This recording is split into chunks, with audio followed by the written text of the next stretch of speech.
तो दोस्तों अब हम ऑस्ट्रेलिया पर नजर डालते हैं।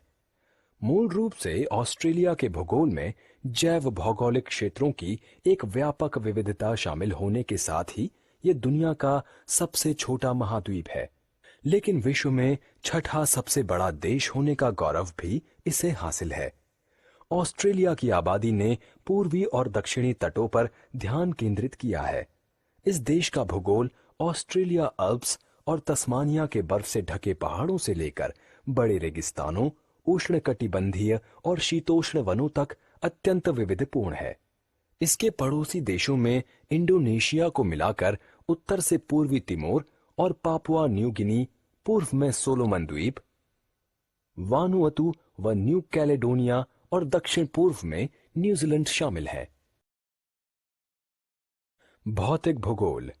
दोस्तों, ऑस्ट्रेलिया दक्षिण गोलार्ध के महाद्वीप के अंतर्गत एक ऐसा देश है जो दुनिया का सबसे छोटा महाद्वीप है और विश्व का सबसे बड़ा द्वीप भी है, जिसमें तस्मानिया और कई अन्य द्वीप भी हैं।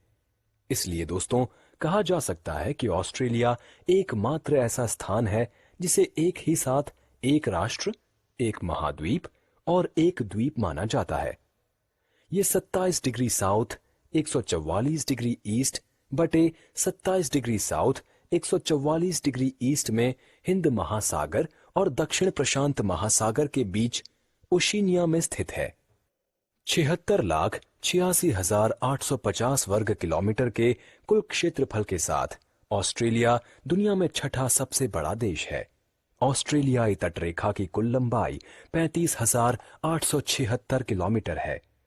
इसके अतिरिक्त द्वीप के तटों की कुल लंबाई 23,859 किलोमीटर है। विश्व का 5.2% स्थल भाग ऑस्ट्रेलिया में है। देश भर में 758 उपोष्णकटिबंधीय क्षेत्र हैं, जिनमें से अधिकतर उष्णकटिबंधीय और उप उष्णकटिबंधीय क्षेत्रों में स्थित हैं। ऑस्ट्रेलिया 81,48,250 वर्ग किलोमीटर के एक व्यापक विशेष आर्थिक क्षेत्र होने का भी दावा करता है।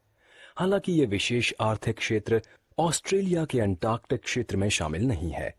पृथ्वी पर किसी अन्य देश की तुलना में ऑस्ट्रेलिया का समुद्र अधिकार क्षेत्र सबसे बड़ा है।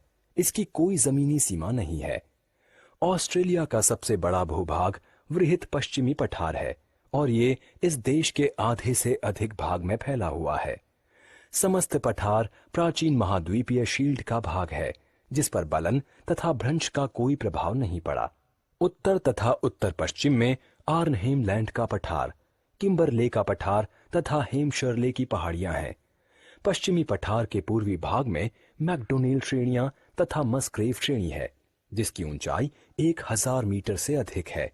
ये उच्च भूभाग इस महाद्वीप के मध्यवर्ती भाग में स्थित हैं और एक दूसरे के समानांतर चले गए हैं।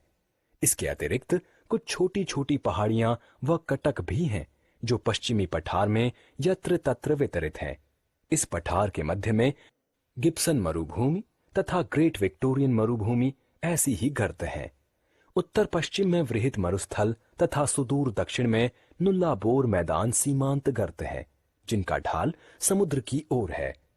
वृहत पश्चिमी पठार का समस्त भाग शुष्क मरुस्थली क्षेत्र है, जहां वर्षा बहुत कम होती है। अतः इस भूखंड में नदियों का अभाव है। अल्पकालीन वर्षा ऋतु में जल निचले भूभागों में भर जाता है और लवण युक्त दलदलें बन जाती हैं। परंतु अधिक तापमान तथा कम आर्द्रता के कारण जल का शीघ्र वाष्पीकरण हो जाता है और नमक की चादर बिछ जाती है। इस पठार के दक्षिण पश्चिम भाग में बड़ी संख्या में नमक की झीलें तथा लवण बेसिन पाए जाते हैं। भूतल पानी की आमतौर पर पश्चिमी पठार में कमी है। पूर्वी उच्च भूमि तथा ऑस्ट्रेलिया के पूर्वी तट के बीच एक संकरा तटीय मैदान है, जिसकी चौड़ाई में स्थानिक भिन्नताएं पाई जाती हैं।